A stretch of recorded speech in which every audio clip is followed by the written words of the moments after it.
Hey there, my name is Cassie Torresias, and 8 years ago, I launched my own online graphic design studio and booked a one-way ticket to travel the world in pursuit of my own freedom-filled life. I now own a multi-million-dollar online business, The Bucket List Bombshells, teaching other women how to do the same, alongside my best friend, co-founder, and podcast co-host, Shay Brown. Around here, we believe that your crazy dreams aren't crazy, and that it's time for you to start creating the life and career that you dream about too. Whether you want to travel and work remotely, or simply just want to be your own boss, it's possible to live out your passion and purpose without just scraping by. We know that this path isn't always easy to navigate though, so we're here to help you. From making a career change, starting and growing your own business, balancing life and business, and most importantly, pursuing your own freedom-filled life. Get ready for real, relatable stories and advice on your journey towards something more. We serve it up BFF style, so pour yourself that third cup of coffee and let's dive in. Welcome to the Freedom-Filled Life Podcast.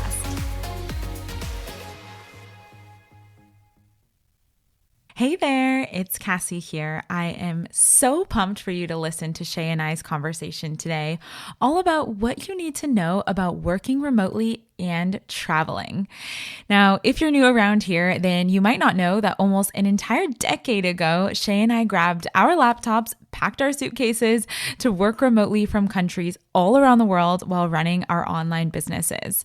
And to date, we've worked and traveled through over 15 countries while working remotely, like Italy, Indonesia, Mexico, Guatemala, Thailand, Australia, Spain, and so many more.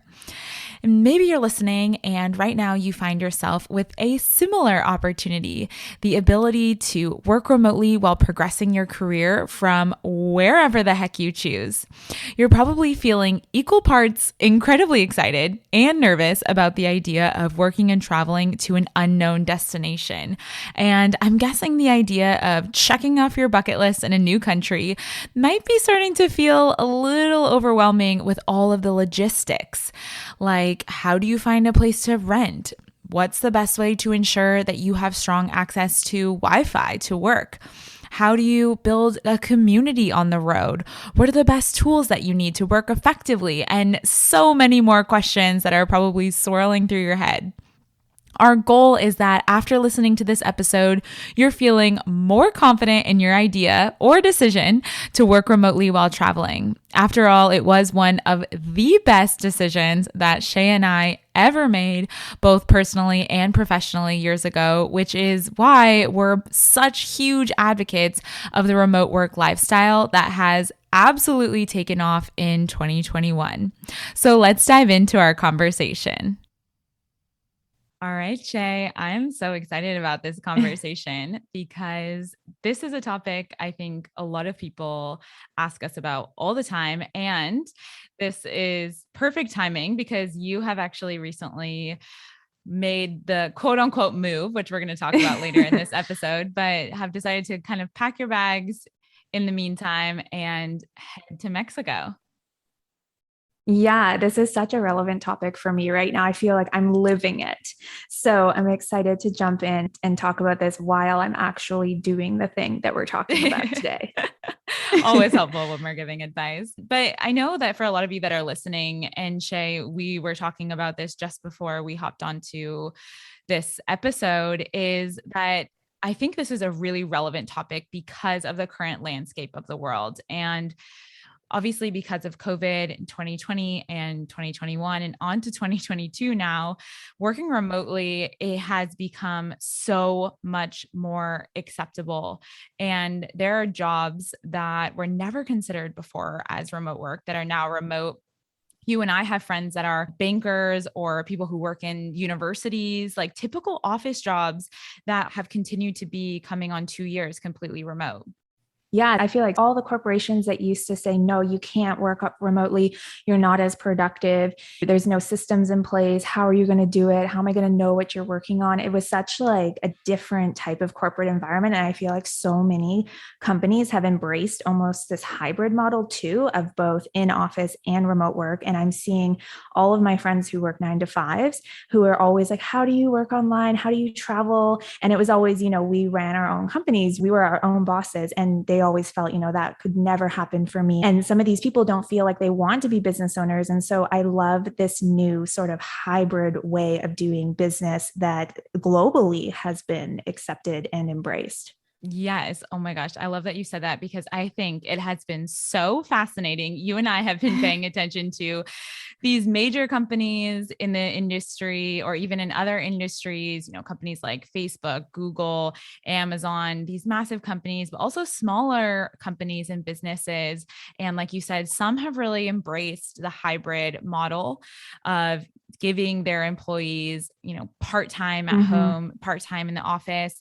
And we have also seen companies that have transitioned 100% indefinitely to remote work because they've actually seen more productivity, more happiness from their employees. I think that has been the biggest pushback from companies that have gone back fully in office, or even those that have embraced some sort of hybrid model.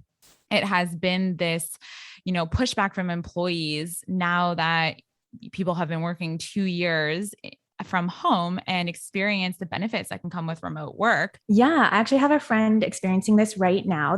She's in sales for a tech company and has always wanted to work remotely and travel. And they had to go remote because of COVID in 2020. And she had her best, highest year in 2020. And she just beat her highest year in 2021 these past 2 years, and they still will not acknowledge that. And they still are actually making her go back to the office. And so now she is looking for other opportunities, other companies that are going to allow her, that are going to see the talents that she has and what she's bringing to the table. And she's going to take that talent elsewhere. And these companies that aren't embracing that hybrid model are going to lose out on really talented people, because the people who can work from home and don't have to be babysat and can be self-motivated are going to be your top employees, in my opinion. Yeah, that's such a great point. And so I think before, like you were saying, it was mainly the business owners, the entrepreneurs, those of us in the early days who picked up on remote work and were able to actually live this creative, freedom-filled lifestyle. And now we're actually seeing that employees are getting to consider this lifestyle for themselves. And so that's really where this idea for this podcast episode came from. And we actually have gotten quite a few suggestions recently for this podcast episode of someone who was like, I'm actually considering making an international move because I can now work remotely. What do I need to know? And you and I know almost a decade in, there are definitely some things that we've learned the hard way, lots of advice that we have to give, which we're going to chat about in this episode. And so I think one of the biggest questions that comes up first is, now that someone might have this ability to live and work from anywhere, where do you go? When the world is at your fingertips, where do you decide to go? And I think for you, you just made the move from Canada. Both of us were living in Vancouver, pretty much all throughout COVID. And you recently decided to make the move back to Mexico.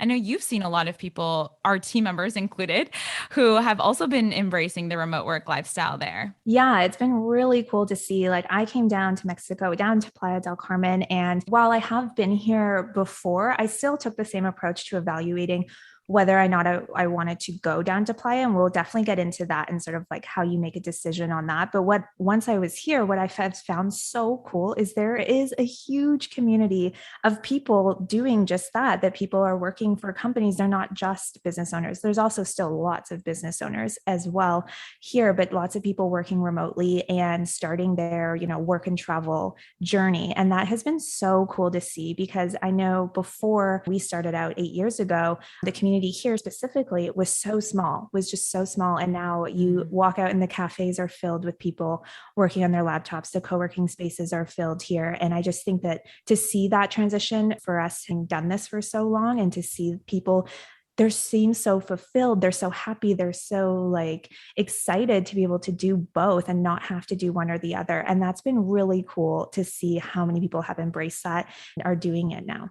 I love it. I think for someone who's listening that's like, oh my gosh, that sounds like a huge move Mm, to make. Again, speaking of moves, deciding to pick up and leave your country, wherever you're from, and go to a different country to work. It sounds like this big, overwhelming idea, task. It seems like mm, there's lots of nitty gritty things involved. And so, one of the things that we wanted to talk about is getting into a little bit about how easy mm. it actually is. And one of the things that you're most likely going to be doing is you're going to just be trying to travel to a place. Maybe for you, long term means 1 to 3 months. And as you're in this new, let's say you're deciding to go to a new country, as you're in this new country, you're still going to be on a tourist visa typically because you're not getting a local job. You still have your company back in, again, if you do run your own business, you have your company registered wherever you're from. You're still doing business from your home country. Technically, you're just doing it remotely from a different country. And so the big thing with visas is that you're not taking work Mm. away from the local economy and from local residents.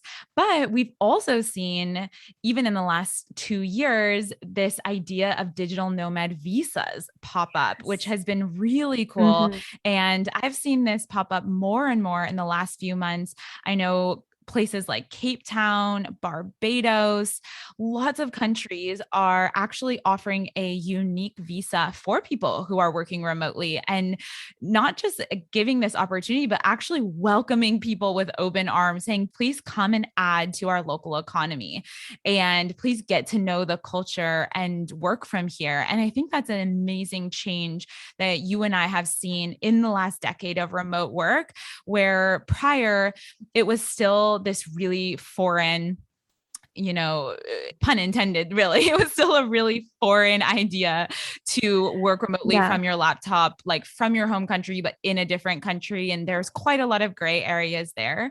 And so I think for someone who's considering, making this move, recognizing that you can go for 1 month to 3 months, and that's not a set timeline, but, giving yourself the opportunity to try a different place out and recognizing that you're still going under typically a tourist visa because you're not actually working in the local economy.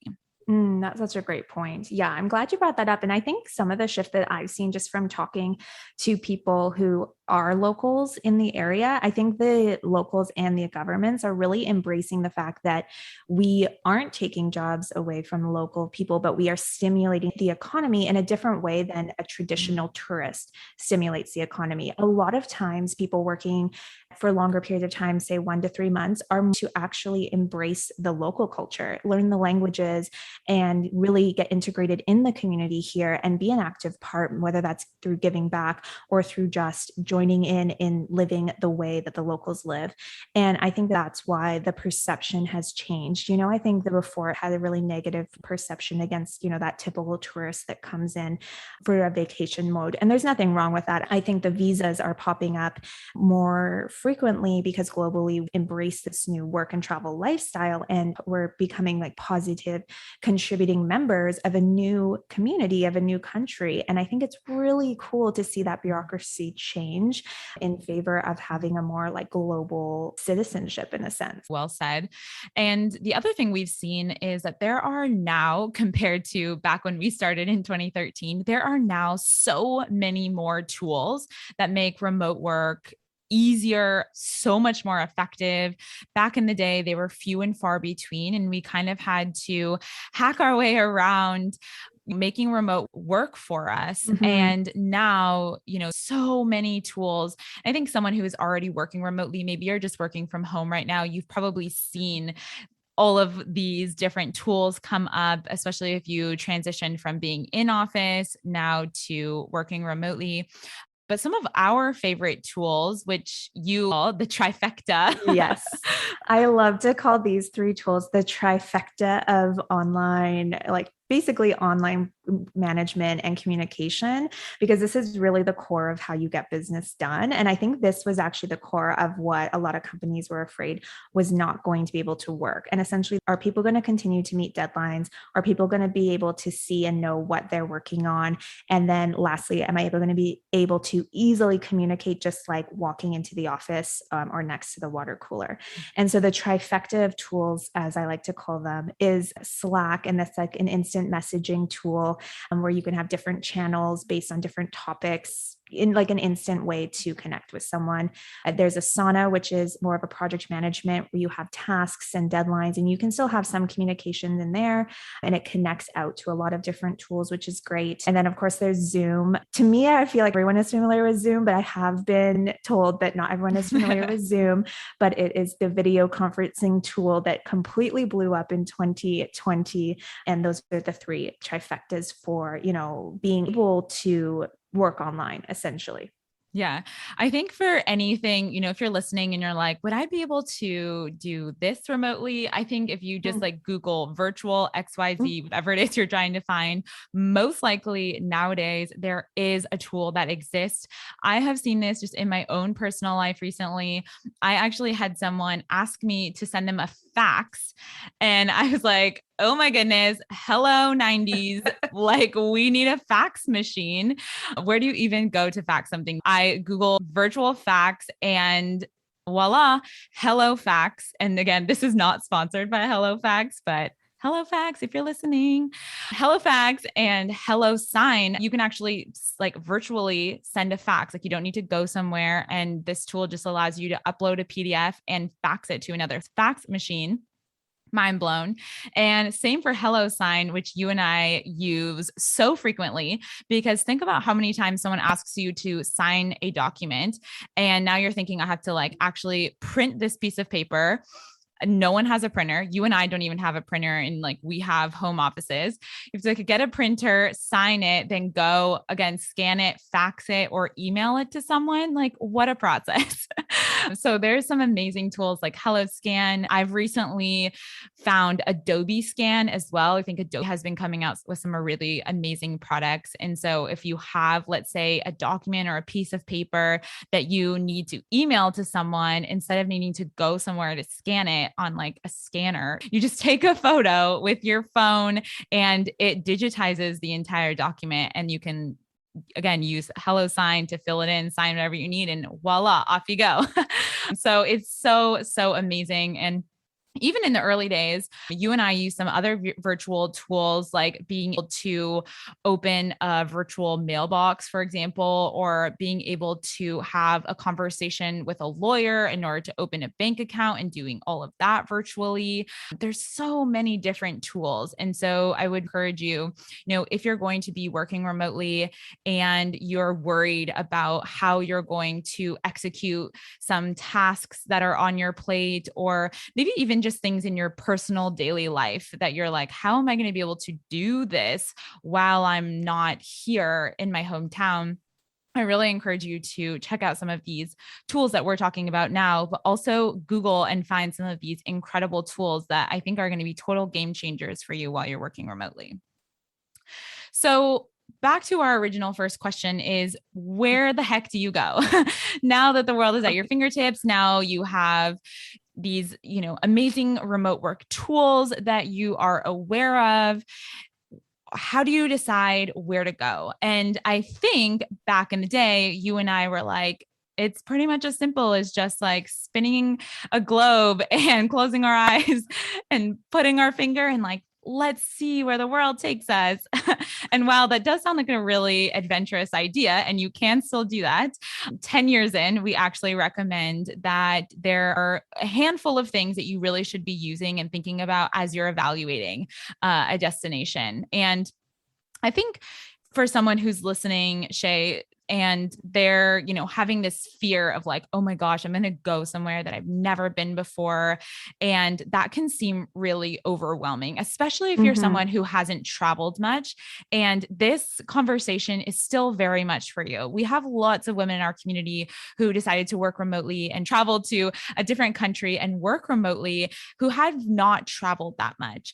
Mm. And I think that's still totally amazing. Like you're in the right place to be able to, start your journey of getting to know different places and different cultures. But Googling can be super confusing. Hmm.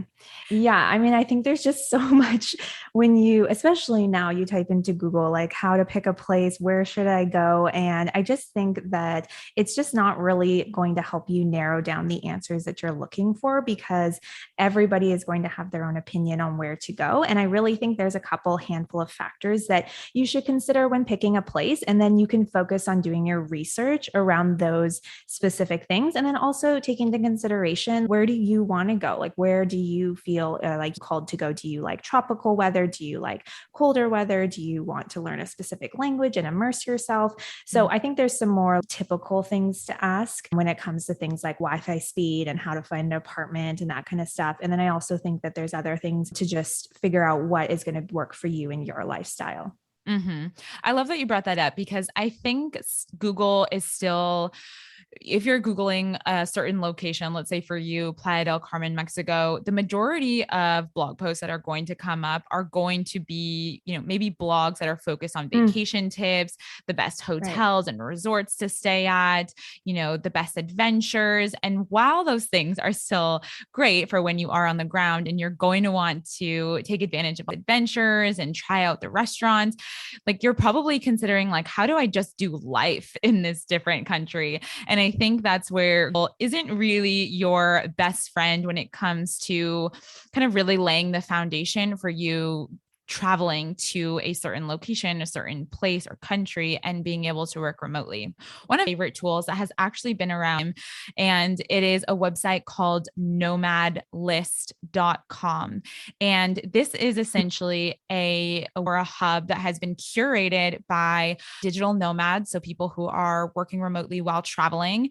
And it actually ranks the top, what they call digital nomad destinations based off of quite a lot of different metrics, right? Like safety, co working Yeah. spaces, cost of living, Wi Fi speeds. Yeah, what I love about this site is that it's actually kept up to date. Like they've been around now for quite a few years, and we used them, I think, when they first came out. And when I actually used it recently, when I was coming down to Playa, and I did notice that it is kept quite up to date and quite accurate in terms of things, especially cost of living. So I focused a lot on that site on trying to find out what the cost of living is. Is it going to meet within the budgets that I have or the budgets that you would have with whatever salary that you're making? You got to think about that kind of stuff. And I think that what's great about Nomad List is that something like that metric changes over time.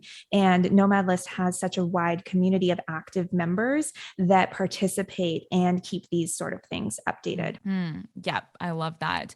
It's very handy because, I mean, as you know, there are, I don't even know the exact number at this point because I'm sure it's like quadrupled just in the last year, but there are so many digital nomads roaming the world, traveling and working remotely. And so, what I love about this site is that it's basically taking all of that advice and expertise, putting it into a website, which, like we talked about, is a resource that's few and far between, I think, in this, world, so to speak. And it Mm-hmm. allows us to evaluate a destination off of a handful of really important things that you and I look at. Now, I will say that we use Nomad List kind of as a starting point, but then we do actually make sure to even further research each of these different metrics, for a lack of a better word. Sounds so aggressive. Such a business term, but each of these different, like, important points that you want to consider when evaluating a destination.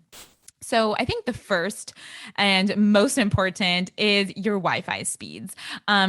if you are going to be taking your laptop on the road and you obviously have responsibilities, work to upkeep, you need to make sure that wherever it is that you're going is going to have Wi-Fi speeds that are high enough for you to be able to download and Hmm. upload, do your Zoom calls effectively, and you're not constantly dropping calls or struggling to connect. And I know that if you're listening, you might be like, well, hello, duh. Like, obviously, I need Wi Fi, but I will tell you, after years and years in this industry, Shay and I see this all the time. Someone just decides to, like I said, go the adventurous route, maybe spin a globe and end up in a completely remote destination without access to Wi Fi. And there are lots of incredible destinations around the world, islands that are Hmm. going to be too remote to effectively work. And so I think it's a really important thing to pay attention to, because as you're traveling and working remotely, you still have responsibilities to upkeep, whether it is working on your own business and working for clients, or if you're an employee and you're working for a company. That is what is, of course, funding your travels. It is your responsibility. It is your career. And at this, point in time in 2021, it is not going to be okay to just decide to go to a super remote destination on an island in the middle of nowhere and be like, oops, I didn't realize I don't have Wi-Fi for the next month. It's just not going to cut it. I think it's actually also from even the conversations I've been having here, one of the most stressful things, like not to make it sound dramatic. Like I get that it's like there's Wi-Fi everywhere, but trust me, when you are trying to get on a Zoom call and it is loading or someone's like, I can't hear you, I can tell you from firsthand experience, it's super frustrating because it is to you, Yeah. especially if, just coming from Canada, I never had any issues with my Wi Fi there. And I got so used to that. But, we had been traveling for so long. I got used to this, more first world country style internet. And, now I'm in Mexico and it's happened a few times here. And luckily, because I chose a place that has access to co working spaces, that has access to cafes, I can figure out where the best Wi Fi is to go to. I don't have to just rely on my apartment Wi Fi.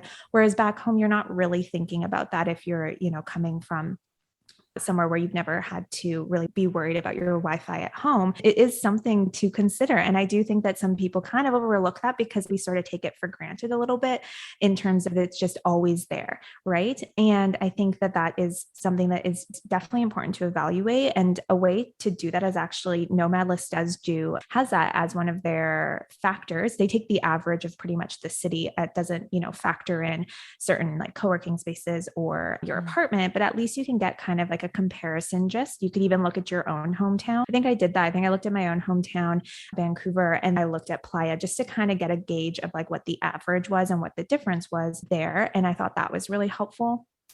And then when we're talking about other things to look for, looking for, is that area populated with cafes that people are working from? Is that area populated with co-working spaces that people are working from? And then what are the reviews on their Wi-Fi? You can always find those reviews now. And which is like crazy because I never used to be able to find those reviews. We'd always be like digging through the Yelp and the Google reviews. Now it's one of the first things that people talk about for, cafes, of course, co-working space, but for cafes specifically, which has been so helpful. And I think the way that I do that is using Pinterest to, actually find some blogs. Like there's so many people writing about remote work. And we talked about how Google to me just can be a little bit of a mismatch of everything. And so finding some blogs on people working remotely and then asking those specific questions around co-working spaces and cafes, really doing your research on the area that you're going to instead of just spinning that globe and picking a place is going to be another thing that you should use to evaluate whether or not you want to go there. Mm-hmm.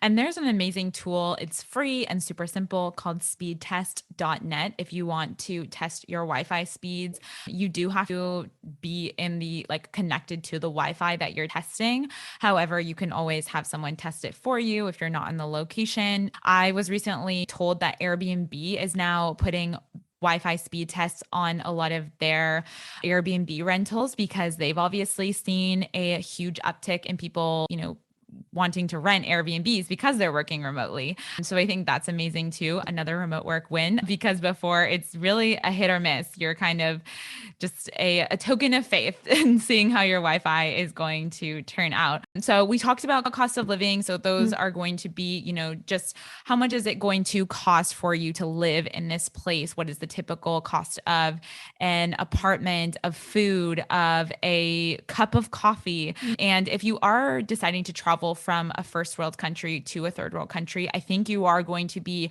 pretty happily surprised to see how much lower the cost of living is in a lot of these places. Typically, your cup of coffee might be a quarter or even half of what it was in a first world country. So I think that's always really helpful. Again, of course, a gauge, and it is going to depend on where it is that you are actually, let's say, eating out at. For example, in a lot of the third world countries, Shay, that you and I have lived in, there is a wide range, of course, of eating super locally and being able to eat on the cheap, Mm-hmm. and then Mm-hmm. going to high end restaurants where you're going to be spending pretty much the same amount of money that you would in a first world country, either back in Vancouver or for me back in LA. And so that is something to pay attention to. Don't just expect to go somewhere and assume that everything is going to be inexpensive if you're going from a first world to a third world country. There is going to be quite a big range in third world countries of resources that you can get, of inexpensive apartments to extremely expensive apartments, at least for the local cost of living. So I think that's an important thing to remember. That's so interesting that you brought that up because that's actually, I want to say, like the first or second thing that people say to me as they're working remotely. And that here in Playa del Carmen in Mexico, I think they just really, again, they didn't really do their research, but I think people have a really big misconception around cost of living when it comes to what it is that you're eating or doing or how you're living. So I find it Mm. really interesting because, like, yes, you could go to around the corner to the local taco stand and eat for like so cheap, like cheaper than you can even ever imagine living in a first world country. But the majority of times, that's not really, you want to eat at the more quote unquote upscale restaurants or the nicer restaurants and the more like expat style restaurants. And you look at the locals aren't eating in those restaurants. So I think that it's definitely a culture shock, maybe is the right word for it. I'm not sure what it is, but I think because you and I have been doing it for so long, it wasn't really anything new to me, but it has been these more new remote workers. Cost of living has been a huge topic of conversation here, especially when it comes to renting apartments. If Mm. you want to rent something that's exactly the same as what you're renting back home, then it's definitely going to be cheaper than what you're renting back home, but it's not going to be these like ridiculously low, cheap prices that I think people are kind of expecting. So it's more deciding on the lifestyle that you want to live, but just having that sort of understanding before you get here, I think is really helpful. And I think that's why doing your research before, you can easily find that kind of stuff out through blog posts and Facebook groups, chatting with other people that are actually here living that lifestyle, and I think in third world countries, like you had already said, there's a huge range in terms of the type of lifestyle that you can live. This episode is brought to you by the Bucket List Bombshells Academy. 8 years ago, I left my uninspiring 9 to 5 job and booked a one-way ticket to Mexico in pursuit of my own freedom-filled life. That led me to starting my own online graphic design studio where I had the freedom to work from anywhere, design my own schedule, and do work that I loved. All of a sudden, work became a source of excitement, and most importantly, I felt inspired to open up my laptop each day. The Bucket List Bombshells Academy is our comprehensive curriculum of online courses where we'll teach you the step-by-step of learning in-demand online skills and building your very own online business. Plus, you'll have support from us and our expert community igniters to guide you and answer your questions every step of the way. You don't have to have a business idea or even any idea of what you want to do next in your career. If you know you're ready to make a change and pursue your own freedom-filled life, we're here to help you take that next step. Join us in the Bucket List Bombshells Academy or learn more by visiting bucketlistbombshells.com/academy.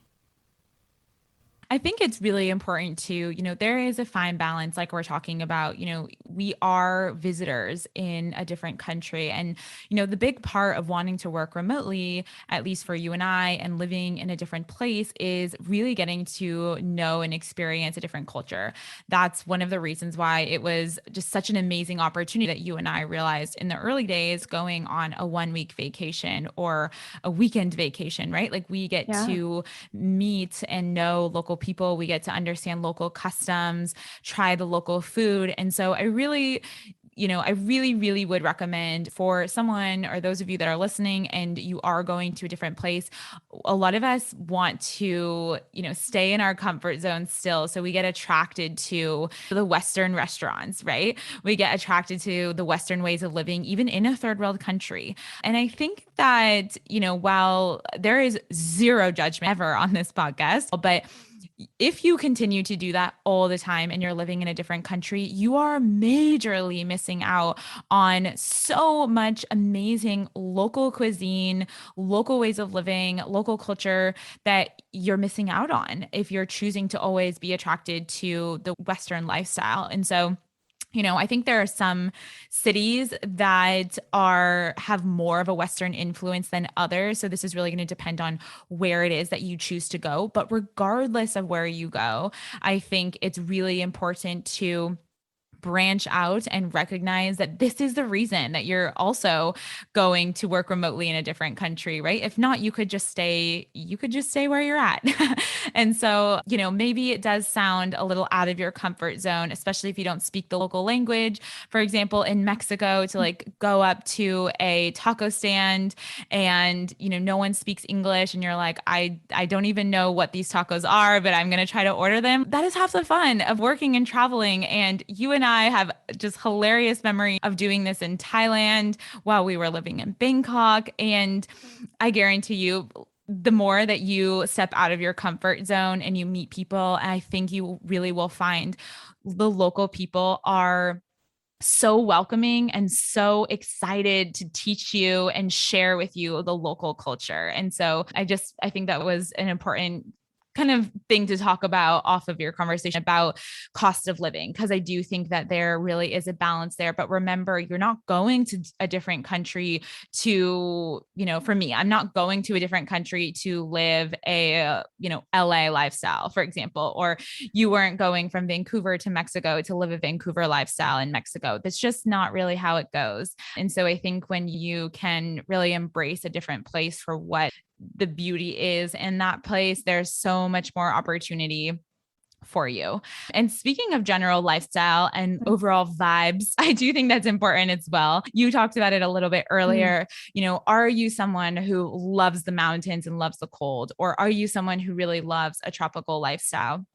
That was one of the big things I looked at when I first decided to go to Bali. And we kind of talked about this a bit in our origin story podcast episode, but it was that I know that I absolutely love. I love a tropical lifestyle. I love living by the beach.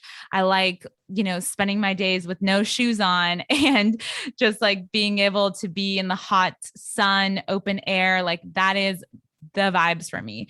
And so one of the things that I did was speaking of Google, I Googled best co-working spaces around the world, because at the time I knew it was really important that wherever I wanted to go and work remotely from, I really wanted to have a strong community of other people who are working remotely. And so, of course, when you Google best co-working spaces in the world, there are so many different countries that fall into this list. But one of the places that really stood out to me was in Canggu, Bali. And of course, they're kind of talking about the lifestyle that you can get acai bowls. It's 5-minute walk to the beach, that people are typically working and then surfing and doing yoga. And I was like, oh my goodness, like I can see myself there. That sounds perfect. And so I really do think you want to consider, do you want to live a beach lifestyle? Are you more of, a city person and you really love having like architecture and museums and live music and, the different types of things that a city can offer, then I think, using that to kind of guide you first to finding at least a handful of general destinations that fit the lifestyle and vibe that you're wanting. And then being able to evaluate, okay, based off of those, what are the Wi-Fi speeds that are going to, fit for me to effectively work? What is the cost of living? Does that match what I'm making? Are there co-working spaces and coffee shops in this area, to be able to have a backup plan for Wi-Fi, but also to be able to meet people? One of the biggest ways that you and I have met people on the road, so to speak, is through co-working spaces. And we get this question quite a lot. And it was actually another suggestion for a podcast episode that was asking us, how do you make friends on the road? If you're constantly moving, how do you make friends? How do you establish community? And co-working spaces for us have been such a hub of other people who are working remotely, and such an easy way to get plugged into a local community and a network. And what you and I have found as well is a lot of these co-working spaces have connections to the local community. They have giving back programs that are connected to the local community, or local startups, or so many different ways that you can get involved. They are most often also connected to local culture. So they're celebrating the local culture and holidays. And we got to be a part of major holidays, for example, in Indonesia and Bali, because of the co-working space that we were a part of. And I think that is something that wouldn't have been as easily done had you and I been working from our apartment in Bali, for example. And so I think that's another really important thing to look at, especially I would say for someone who's an extrovert, but also for introverts. You're like, I just want to stay, in my little pod and just work like on my own, especially if you're deciding to travel on your own. One of the best opportunities for you to step out of your comfort zone. Even myself, I would consider myself a pretty big extrovert. It was challenging to travel to Bali on my own and be like, I don't know anyone here. I don't have anyone to go out to eat with, but like, I need to go to dinner, or like, I want to go to dinner on a Friday night. And I had this like just amazing memory of going to this Italian, like super cute Italian restaurant in Bali, taking my Kindle and sitting there and being like, okay, like I'm going to take myself out to dinner because I don't know anyone yet. Right. And it's like, that is part of the magic of solo travel, of working remotely, of putting yourself in uncomfortable situations. Like that is where growth comes from.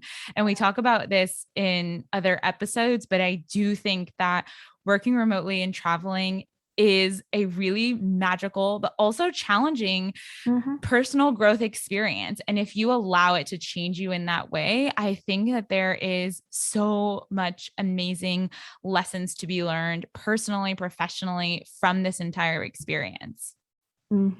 Yeah, I really think that so much personal development has come, or personal growth has come of working and traveling when you're pushed outside your comfort zones, which we have talked about in other episodes. And when you hit obstacles that you have to overcome, and for me, I built a very big confidence muscle from solo traveling, or even traveling with a friend, but just traveling in general in a foreign country. And I just remember, I have so many fond memories of that. And it was so inspiring to me to like show other people the way to do that, but also to see that from my own personal growth. And I see that in so many other people. I love that. Well, I think a lot of what we're talking about now is kind of boiled down to telling someone to do their research. If you're listening and you're considering working remotely and traveling, I do think that doing your research ahead of time is going to really not only ease your worries if you are worried about, making the move, but also just really help you get prepared for wherever you're going, whenever you're going. Obviously, you can't know everything, like we just said, part of the magic of the adventure in itself, but you can be prepared. Yeah. And I think some other really fantastic places and to find other resources are Facebook groups. Yeah. There are so many Facebook groups that are location specific to digital nomads and expats. And so I think if you are deciding to go to a specific location, if you're searching in Facebook groups and you type in, for example, digital nomads Playa del Carmen or expats Playa del Carmen, join these groups even ahead of time, even if you're not 100% sure on this location, and start to see the conversations, see the community that's already built up there. What kind of events are they hosting? What are the topics of conversation? And usually those are some of the best sources to be able to find apartments, find advice on areas to live, working spaces and recommendations. And of course, even find some friends before you even hit the ground. Yeah, I think that's such a great point. Like I've personally used the Facebook groups here in Playa for community, for events. And also, if you're wondering too, when you're on the road and you need to get something, go to the doctor, go to the dentist, like go do life things, or even just get your hair done, honestly, and you don't know where to go, Google sometimes isn't going to give you the best recommendations. The best recommendations that you're going to get are inside of these Facebook groups. So I really can't recommend those highly enough. And joining them before you go is just such a great point, just to reiterate what Cass had said there.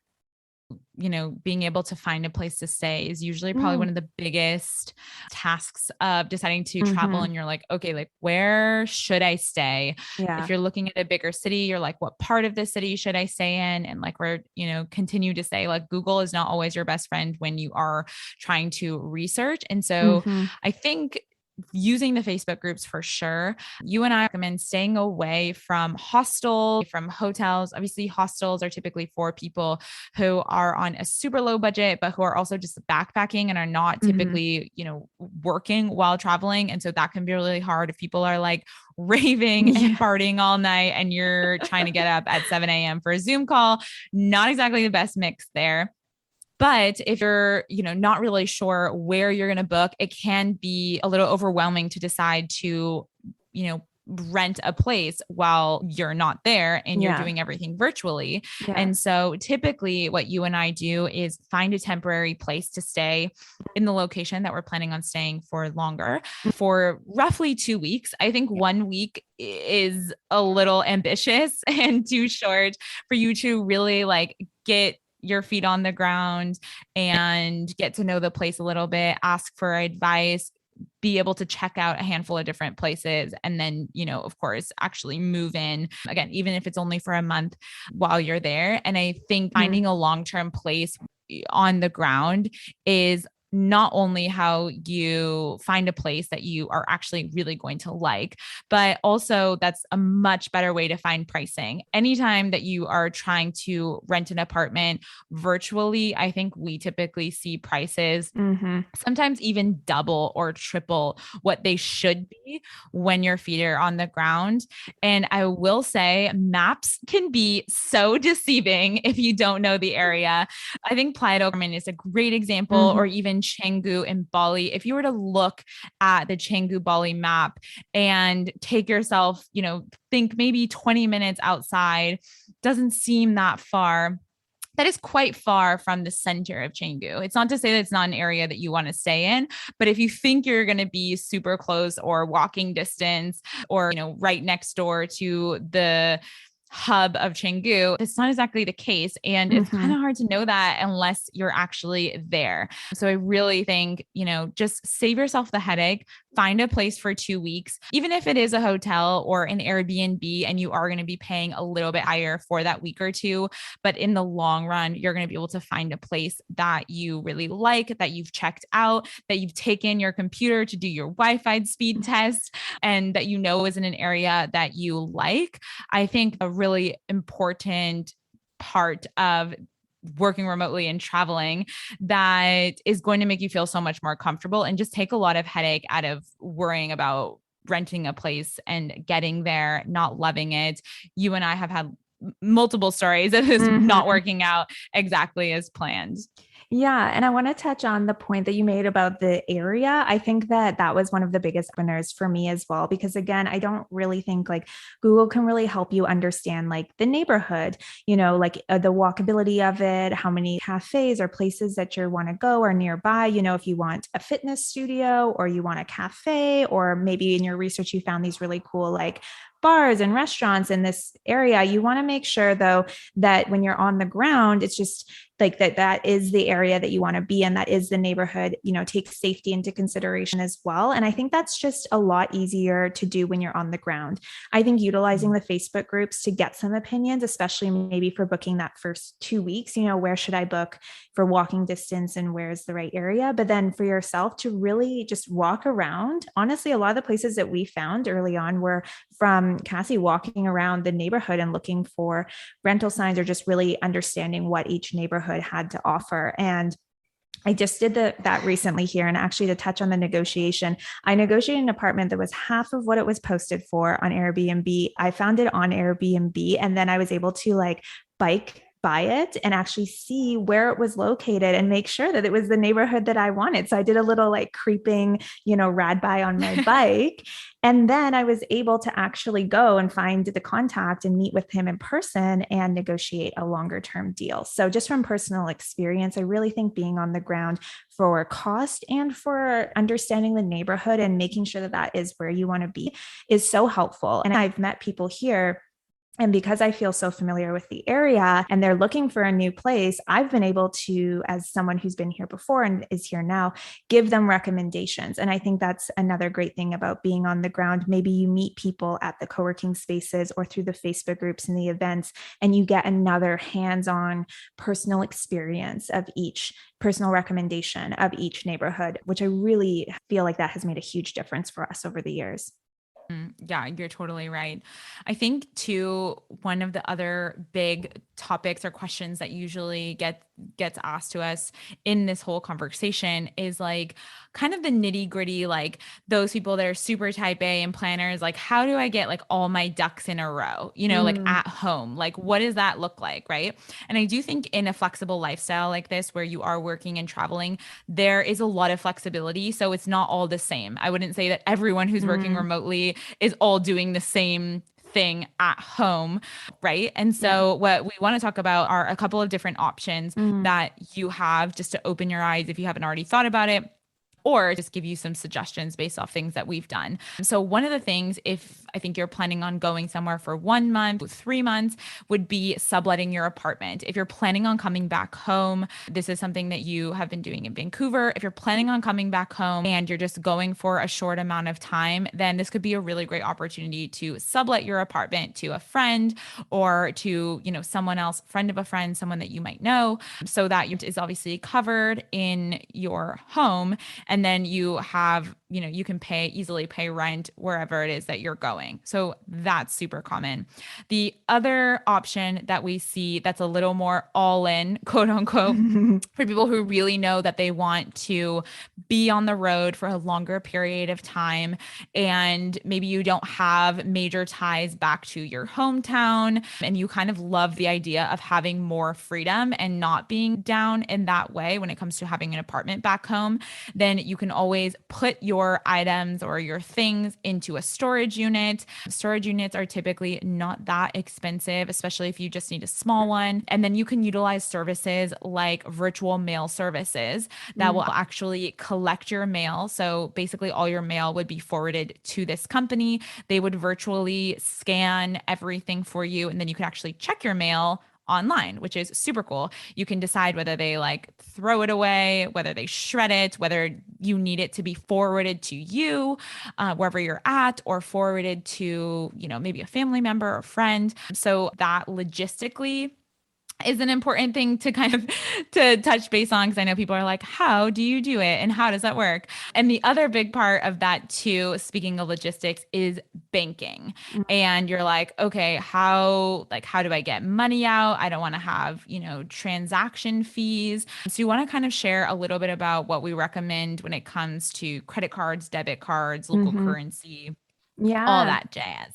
Yeah, I think when it comes to sort of banking and money, the first thing that I always like to recommend is having like a credit card and backup credit card as well, if possible. If you can't have two, that's fine. But with your credit card, making sure that you call them ahead of time. And some cards have this automatically where they don't have restrictions. But the last thing that you want is when you get to a new country and you try and use your card, that it gets blocked because your credit card company is trying to keep your finances safe. So it's Mhm. always a good thing. Some of online banking actually, like for example, my card, I can log into my online banking and just make that note. I'm traveling, and sometimes it lets me put in like where I'm even going. So there is a lot I think around like that banks have done to implement different things like that. Another thing that I like the feature that I have too with my card is that I can log on or use the app on my phone for my banking and actually click a button that says lock card. And that means no one can use it until I unlock it again. As well, that's just something for those of you who might be concerned about your credit card traveling. I know that that's something people bring up. And now I think a Mhm. lot of banks have accommodated for that. So definitely making sure that you have an active credit card. And I personally always like to have a backup active credit card as well. And then the second part is your debit card. You also probably will need to call your debit card company as well. Let them know you're traveling, let them know where you're going. That one usually has higher security than your credit cards. Definitely, I've had friends run into issues with that. So call ahead of time.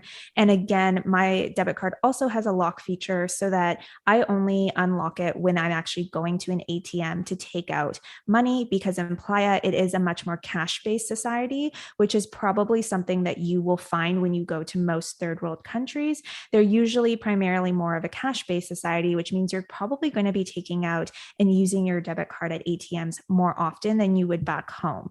And so personally, just to avoid, any sort of bank fraud or having any sort of issues with that, I just like to lock my card when I'm not going to use it, when I'm not going to take out money. But you should definitely make sure you have an active debit card. And with both your debit card and your credit card, I've actually called my bank and spoken to my bank personally about how long I've been a member of banking with them. And I've gotten them to waive and remove all of my international fees. So whenever I use an ATM, I don't get charged international transaction fees. I think nowadays most credit cards don't have that, but I know a friend who had that on her credit card too, which is ridiculous. Call up your bank, and if you've been a longtime member, either ask them to waive the fees, or some banks do offer a specific card that's meant for traveling and won't give you fees. That's actually what I had in the beginning when I was traveling and working remotely.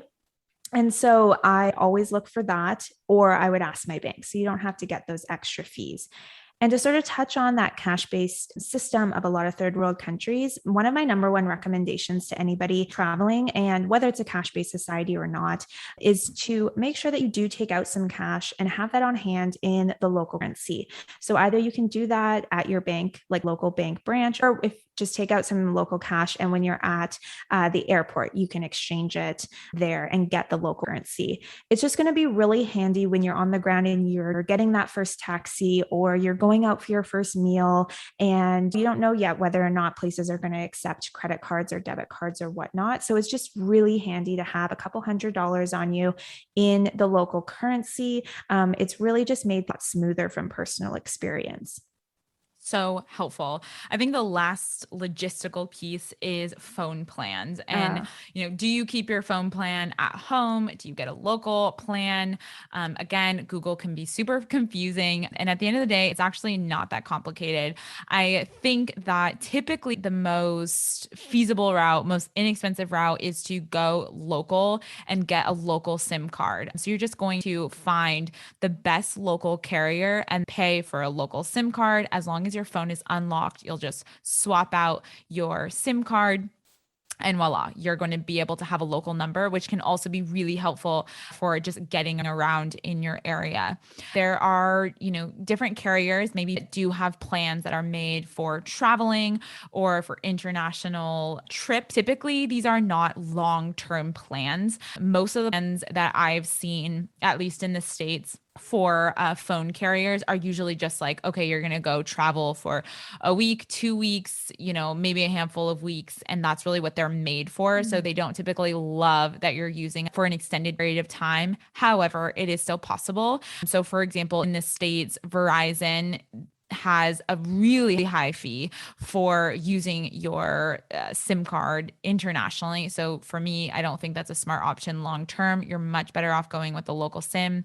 But there are other carriers like T-Mobile, for example, who have international plans. Again, they're not super long term, but they could be great for you for 1 month or even a handful of months. So if you already have a phone carrier back home, then you can always go into the office or give them a call and find out what types of plans that they have. You want to make sure you're not getting charged or paying just like exorbitant fees for roaming fees, for calling fees, because at the end of the day, it's going to be so much more cost effective for you to just get a local SIM card. If it's going to cost you $5 a minute every time you call home, not a great plan. So make sure that you kind of keep that in mind as you're deciding on phone plans. If you're deciding to go with the local SIM card, you can typically get that when you get into the airport at whatever country that you're going to. So you can either find the information desk, or if you're doing your research and you find the best local carrier ahead of time, when you get to the airport of the destination that you're going to, you can simply just walk up to the booth and get a SIM card so that you're already connected literally as soon as you land, which is always really helpful if you're planning on grabbing an Uber, grabbing a taxi, getting around using Google Maps, etc. I think that's kind of the last piece of our like super logistical nitty gritty details. But I know that for a lot of you that are like, how does this actually work? What do you do with your apartment or house and phones and banks? I hope this has been super helpful. I know that you and I kind of wanted to briefly touch upon the fact that for many people listening, if you don't know anyone else who is traveling and working remotely, who has traveled and worked remotely, this whole concept maybe seems totally crazy if you're the only one thinking about doing this. And we just really want you to know you are not. There are so many people, and even again, I would say like I've seen 3 times, 4 times the amount of people since 2021 choosing to grab their laptops, pack a suitcase, and head out. This could be the perfect opportunity if you've always wanted to travel and you still have, high responsibility with your career and you want to be able to do both and live this freedom-filled lifestyle that we're all about. This could be an amazing opportunity for you to make it happen. And so I really hope that in this conversation, if there was logistical things that were holding you back and you're like, how do I do this? How do I do that? Once you kind of see it all laid out, it actually doesn't seem as difficult as you might think. And for you and I, Shay, I think choosing to book our tickets way back in the day, even back in 2013, but all of the different countries and places that we've traveled from, they have been completely different seasons of our life and just their own stories in themselves. But I can honestly say every time we decided to do that, it has been one of the best decisions we ever made. And like we were chatting about earlier, a time and a period of major growth. There is so much to be learned while working remotely and traveling by experiencing different cultures, stepping out of your comfort zone. And there's nothing like going to a place that you've never been before and not speaking the language and deciding that you want to be a part of the local culture for a while to really push you out of your comfort zone. So I hope this conversation helps you feel more prepared if you're planning on heading off an adventure with your laptop soon. The Freedom Filled Life podcast is brought to you by the Bucket List Bombshells. It's hosted by me, Cassie Torresillas, and my co-host, Shay Brown. If you loved today's episode, we'd be so grateful if you left us a review. Reviews help us spread the word about the Freedom Filled Life podcast, and they're a key part of sharing the show with other women who believe they're made for more. Until next week, keep on pursuing your own freedom-filled life.